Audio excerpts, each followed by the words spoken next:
புற்றில் வாழ் அரவும் அஞ்சேன், புற்றில் வாழுகின்ற கொடிய விஷமுடைய பாம்பை கண்டும் நான் அஞ்ச மாட்டேன். பொய்யர்தம் மெய்யும் அஞ்சேன். பொய்யே பேசிக்கிட்டு இருக்க ஒருவன் திடீர் என்று உண்மையை பேசினால் அவனை கண்டும் நான் அஞ்ச மாட்டேன்.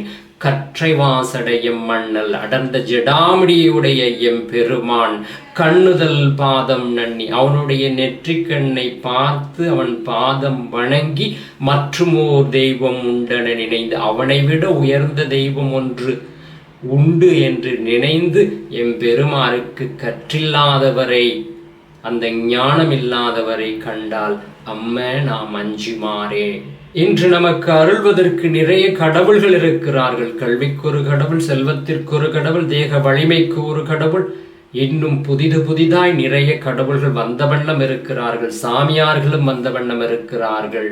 ஆனால் ஒரு ஜீவனை சூழ்ந்துள்ள ஆணவம், கண்மம், மாயை என்ற மும்மலங்களை நீக்குவதற்கு நெற்றிக் கண்ணனை தவிர, 3 கண்களை உடைய எம் பெருமானை தவிர வேறொரு தெய்வம் இல்லை.